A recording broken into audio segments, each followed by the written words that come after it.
حي على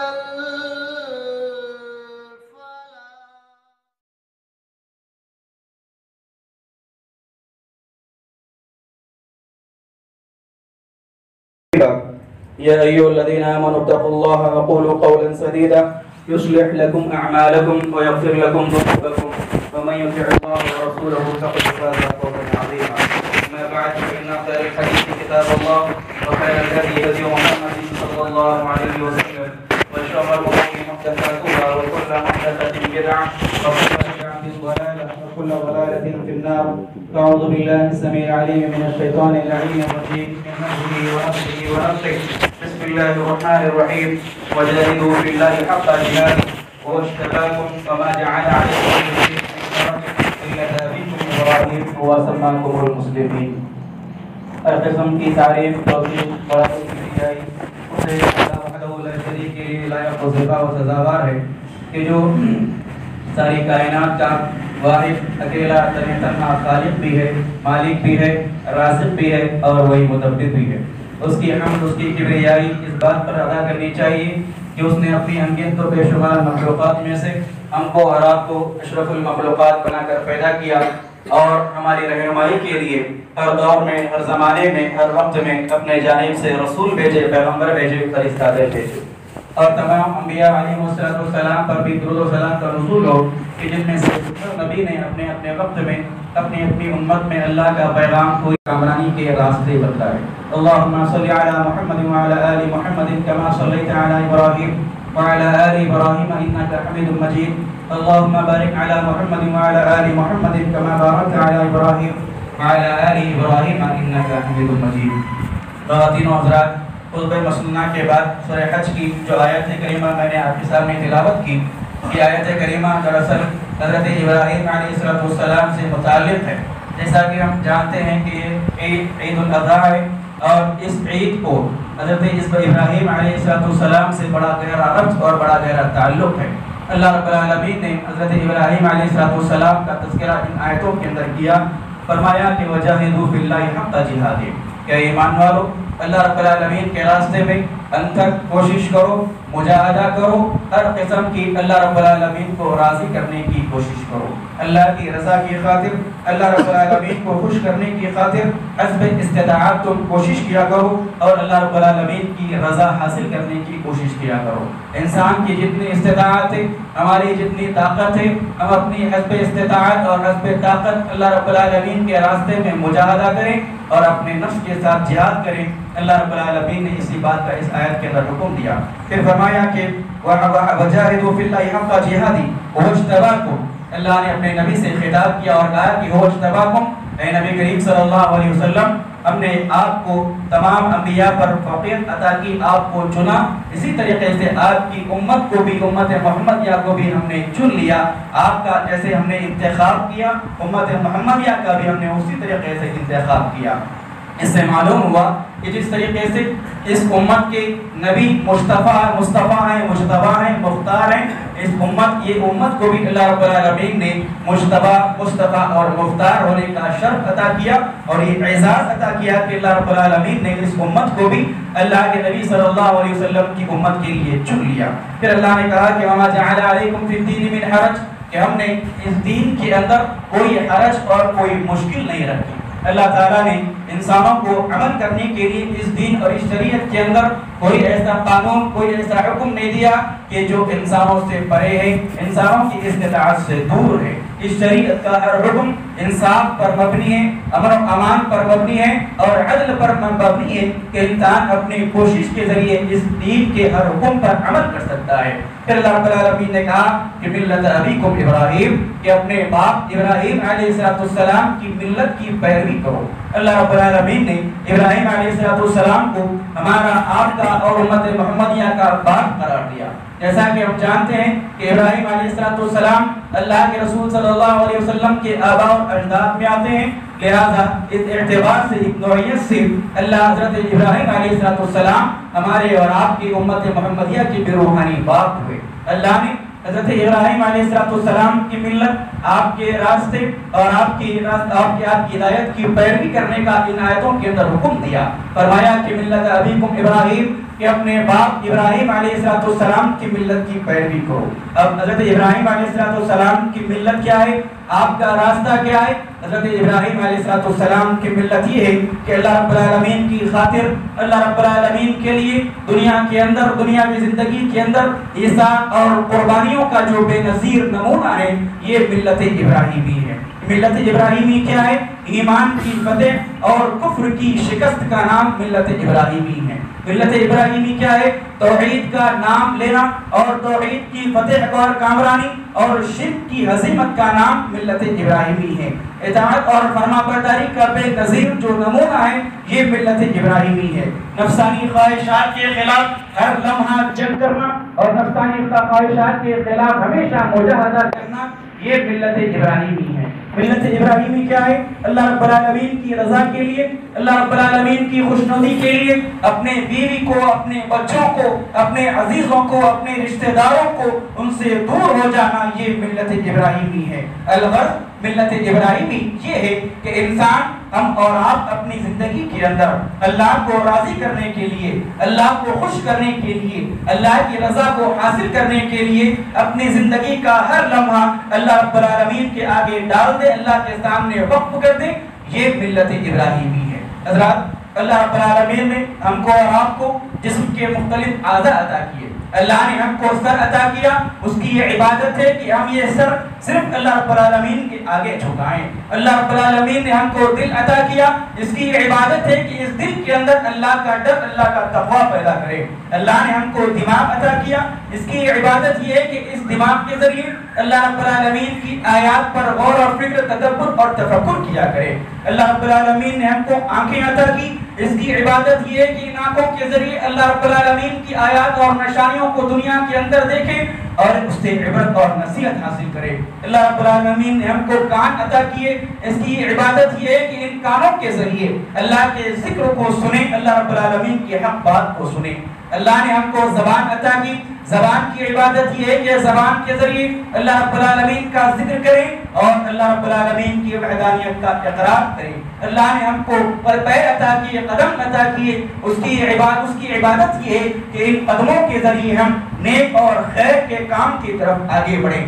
اللہ نے ہم کو ہاتھ عطا کیے، اس کی عبادت یہ ہے کہ اللہ رب العالمین کو ان ہاتھوں میں اس کی عبادت اور اس کی رضا کے لیے ان ہاتھوں کا استعمال کریں. الغرض، اللہ نے جو جسم کے اعضاء عطا کیے ہیں ان تمام اعضاء کو اللہ رب العالمین کی رضا کے لیے، اللہ کو راضی کرنے کے لیے، اللہ کو خوش کرنے کے لیے جسم کا ہر حصہ اللہ کے سامنے وقف کر دینا، یہ ملت ابراہیمی ہے. یہ ابراہیم علیہ السلام کا راستہ اور آپ کی پیروی ہے. جو لوگ دل رکھنے کے باوجود اللہ رب العالمین کا تقویٰ اپنے دل کے اندر نہیں رکھتے، جو آنکھوں کے رکھنے کے باوجود حق بات کو دیکھتے نہیں، عبرت حاصل نہیں کرتے، جو کان رکھنے کے باوجود حق بات کو سنتے نہیں، جو زبان رکھنے کے باوجود اللہ رب العالمین کی وحدانیت اور اس کی حقانیت کا اقرار نہیں کرتے، اللہ رب العالمین نے ایسے لوگوں ہی کے بارے میں قرآن مجید کے اندر بیان فرمایا کہ یہ لوگ صم بکم عمی فہم لا یعقلون، یہ لوگ ایسے ہیں کہ جو بہرے ہیں.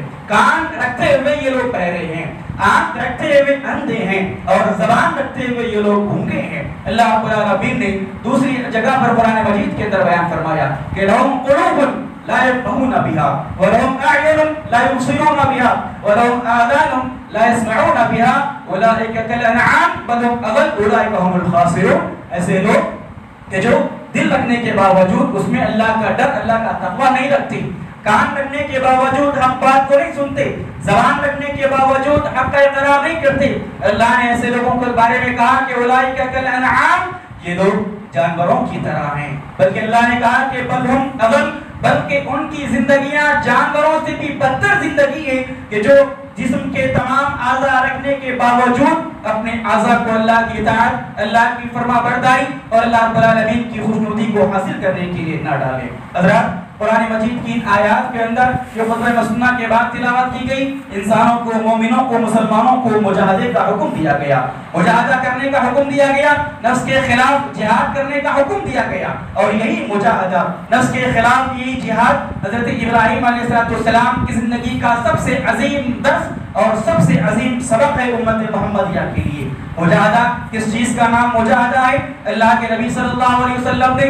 حضرت خباب بن ارت سے بیان فرمایا تھا۔ حضرت خباب بن ارت اللہ کے نبی کے سامنے آئے، اللہ کے نبی سے حضرت خباب بن ارت سے کہا، اللہ کے نبی سے کہا، جبکہ اللہ کے نبی صلی اللہ علیہ وسلم خانے کعبہ سے ٹیک لگائے بیٹھے ہوئے تھے۔ حضرت خباب نے اللہ کے رسول سے کہا کہ اللہ کے رسول صلی اللہ علیہ وسلم، کفار اور مشرکین کا عذاب ہم پر زیادہ ہو چکا ہے، ہم پر آزمائشیں زیادہ ہو چکی ہیں، کفار اور مشرکین کا عذاب ہم پر حد سے آگے بڑھ چکا ہے، اللہ کی مدد کب آئے گی؟ اللہ کے رسول صلی اللہ علیہ وسلم۔ خباب بن ارت نے یہ کہا کہ اللہ کے نبی صلی اللہ علیہ وسلم جو خانے کعبہ سے ٹیک لگائے بیٹھے تھے، آپ نے اس ٹیک کو چھوڑا، سامنے ہٹے خباب بن ارت سے کہا کہ خباب ابھی تم بے صبر ہو گئے، ابھی تم اللہ رب العالمین کی آزمائش کے مقابلے میں بے صبری کا مظاہرہ کرنے لگے، حالانکہ تم پر ابھی وہ چیزیں نازل نہیں ہوئی کہ جو ایمان کی وجہ سے تم سے پہلے لوگوں پر نازل ہوئی تھی۔ یاد رکھو، ایمان کی وجہ سے تم سے پہلی قومیں جو گزر چکی ہیں، ایمان کی وجہ سے ان کو اتنا ستایا گیا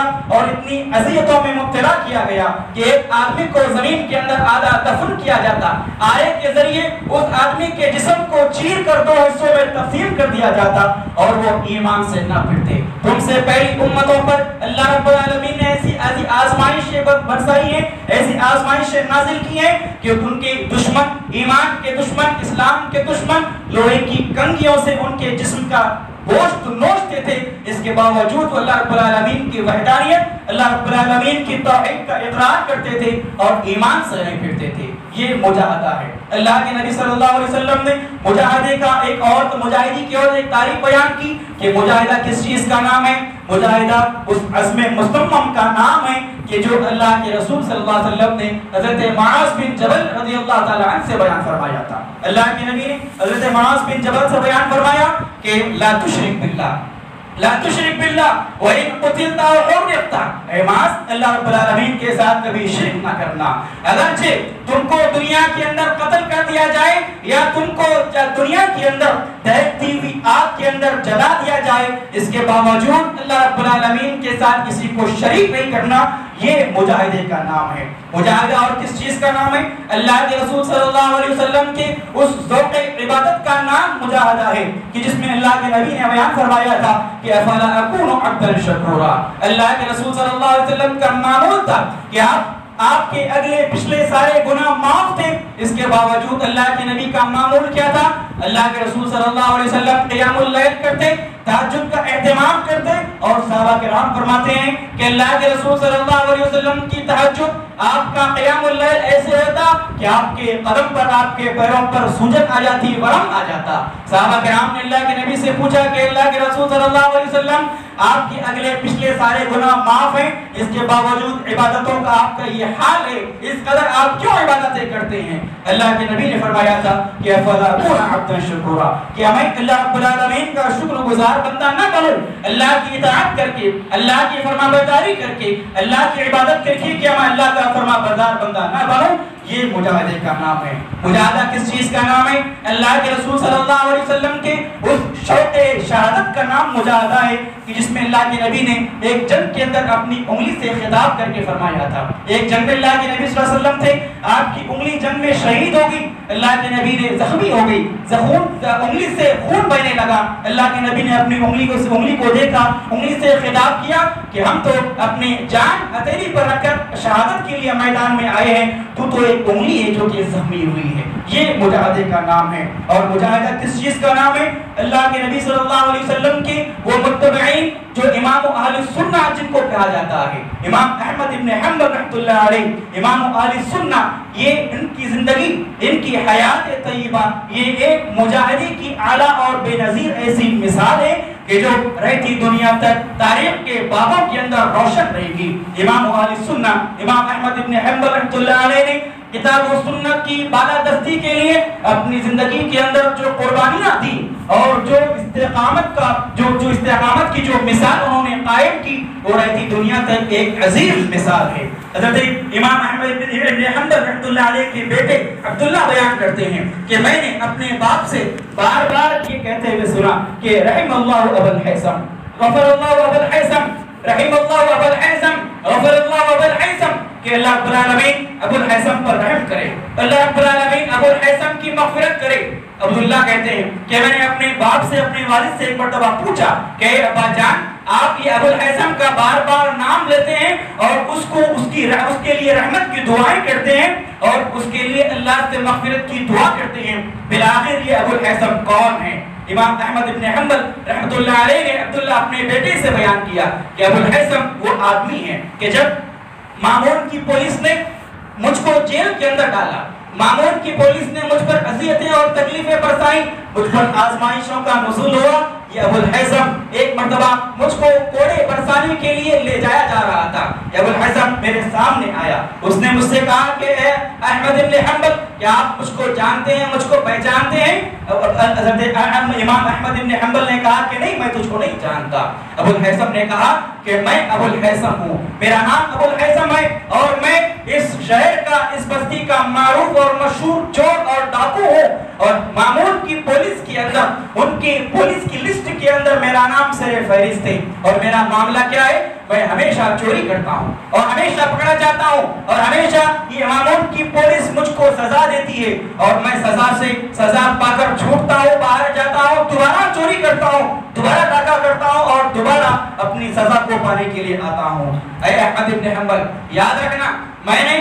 غلط کام کے لیے میں نے استقامت دکھائی، شیطان کے راستے میں میں نے استقامت دکھائی، عزیمت دکھلائی، اور تم پر افسوس ہے اے احمد بن حنبل، تم پر افسوس ہے اگر تم نے اللہ رب العالمین کے راستے میں عزیمت نہ دکھلائی، تم پر افسوس ہے کہ اگر تم اللہ کے راستے میں صبر و استقلال سے تم نے کام نہیں لیا۔ امام احمد بن حنبل فرماتے ہیں کہ واقعات ایسے ہی ہوا جب مامون کی پولیس نے، جب مامون کی شرطا نے مجھ پر کوڑے برسائے۔ امام احمد بن حنبل فرماتے ہیں کہ وہ کوڑے ایسے ہوتے تھے، وہ کوڑے کی ضرب، کوڑے کی مار ایسی ہوتی تھی۔ امام الہند، امام مولانا ابو الکلام آزاد نے اپنی کتاب تذکرہ کے اندر لکھا ہے کہ امام احمد بن حنبل رحمۃ اللہ علیہ پر ایسے شدید کوڑے برسائے جاتے تھے کہ اگر اس میں کا ایک کوڑا بھی اگر ایک ہاتھی پر پڑ جاتا تو ہاتھی چنگاڑتا ہوا دوڑ کر چلا جاتا، بھاگ کر چلا جاتا۔ امام احمد بن حنبل فرماتے ہیں کہ ایسے کوڑے برسائے جاتے تھے میرے جسم پر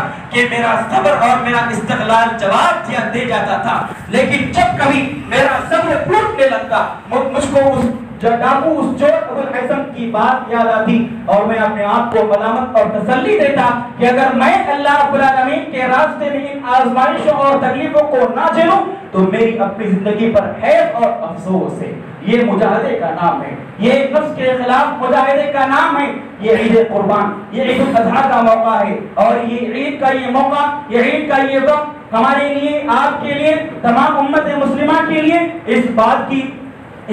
امتحان کا وقت ہے کہ ہم اپنے آپ کا جائزہ لیں، ہم اپنے آپ کا امتحان لیں، ہم اپنے نفسوں کا، اپنے اعمال، اپنے عقائد کا جائزہ لیں کہ کس قدر ہم نے اللہ رب العالمین کے راستے میں مجاہدہ کیا، اللہ کو راضی کرنے کے لیے، اللہ کو خوش کرنے کے لیے، اللہ کی رضا کو حاصل کرنے کے لیے ہم نے اپنی زندگی کے اندر کون سا مجاہدہ کیا، کتنی آزمائشیں ہم نے جھیلی، کتنی تکلیفوں کا ہم نے سامنا کیا۔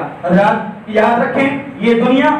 یہ دنیا پانے کی جگہ نہیں ہے، یہ دنیا پانے کی جگہ نہیں ہے، یہ دنیا کھونے کی جگہ ہے۔ آخرت کی دنیا میں اگر پانا ہے تو اس دنیا کے اندر کھونا ہوگا، آخرت کی دنیا میں اگر ہنسنا ہے تو اس دنیا کے اندر انسانوں کو رونا ہوگا، آخرت کی دنیا کے اندر اگر خوشی چاہتے ہو تو اس دنیا کے اندر غم اور تکلیف کو برداشت کرنا ہوگا، آخرت کی زندگی کے اندر، آخرت کی دنیا کے اندر اگر آرام چاہیے تو اس دنیا کے اندر انت تک کوشش کر کے اللہ رب العالمین کے راستے میں ڈٹنا ہوگا۔ یہی نفس کے خلاف مجاہدہ ہے اور اسی مجاہدہ کا پیغام یہ عید ہم کو دیتی ہے۔ اللہ رب العالمین نے اپنے نبی کو سفر ہجرت کے دوران ہجرت کے سفر کے دوران کیسی کیسی مشکلات اللہ کے نبی کے سفر میں آئیں. اگر اللہ رب العالمین چاہتا تو اللہ رب العالمین کے پاس یہ طاقت یہ قدرت تھی کہ جس طریقے سے اللہ تعالیٰ اپنے نبی کو آن کی آن میں معراج کا سفر کروا کر واپس مکے کو لا سکتا تھا. اگر اللہ رب العالمین چاہتا تو اپنے نبی کو آن کی آن میں مکے سے اٹھا کر مدینہ چھوڑ سکتا تھا. لیکن اللہ رب العالمین نے اللہ کے رسول صلی اللہ علیہ وسلم کی سفر ہجرت کے دوران اللہ نے یہ طریقہ نہیں اپنایا. اس کا مطلب اس کا مقصود یہ ہے کہ اللہ تعالیٰ بندوں سے یہ دیکھنا چاہتا ہے کہ بندے اللہ رب العالمین کے راستے میں کتنا کوشش کرتے ہیں, کتنا تھکتے ہیں. اللہ کی رضا کی خاطر, اللہ رب العالمین کی خوشنودی کی خاطر کس قدر بندہ اللہ کے راستے میں صبر اور استقلال سے کام لیتا ہے, یہ اللہ رب العالمین بندوں سے دیکھنا چاہتا ہے. حضرات, یہ عید الاضحیٰ کا یہ موقع, یہ عید الاضحیٰ کا یہ موقع, اس کا یہ پیغام ہے کہ ہم ہمیشہ اپنی زندگی کے اندر دن اور رات کے زندگی کے ہر شب و روز میں اپنے نفس کے خلاف مجاہدہ کریں, اپنے نفس کے خلاف کوشش کریں, اللہ رب العالمین کی اطاعت کرنے کے لیے, اللہ کی عبادت کرنے کے لیے اور اللہ کو راضی اور خوش کرنے کے لیے اپنے نفس کے خلاف مجاہدہ کریں اور اللہ رب العالمین کی خوشنودی کو حاصل کرنے کی خاطر گناہوں سے بچنے کی کوشش کریں اور گناہوں کے ہر کام سے بچنے کے لیے اپنے نفس کے خلاف مجاہدہ کریں, اپنے نفس کے خلاف جہاد کریں اور اپنے نفس کے خلاف اللہ رب العالمین کو اپنے نفس کے خلاف ڈالنے کی کوشش کریں اور ایسا کوئی عمل نہ کریں کہ جس میں اللہ رب العالمین کی سخا اور اللہ رب العالمین کی ناراضگی, سخاوت اللہ رب العالمین کی بندوں پر نازل ہوتی ہو. یہی عید الاضحیٰ کا یہ پیغام ہے کہ ہم اپنی زندگی کے اندر نفس کے خلاف مجاہدہ کریں, چاہے وہ نیک اور خیر کے کاموں میں آگے بڑھنے کی حیثیت کے تعلق سے ہو یا گناہوں سے بچنے کی تعلق سے ہو. ہمیشہ اپنی زندگی کے اندر مجاہدہ کرنا اور نفس کے خلاف جہاد کرنا, یہی حضرت ابراہیم علیہ السلام کی سیرت اور آپ کی زندگی کا پیغام ہے اور یہی اللہ رب العالمین ایمان والوں سے, مومنوں سے, مسلمانوں سے چاہتا ہے. اللہ رب العالمین سے دعا ہے رب العالمین ہم تمام کو عید قربان کی ان قربانیوں کو اس میں ہماری اخلاص پیدا کرے اور ہماری ان قربانیوں کو قبول فرمائے. وأقول قولي هذا أستغفر الله لي ولكم ولسائر المسلمين من كل ذنب وأتوب إليه. حضرات, جیسا کہ ہم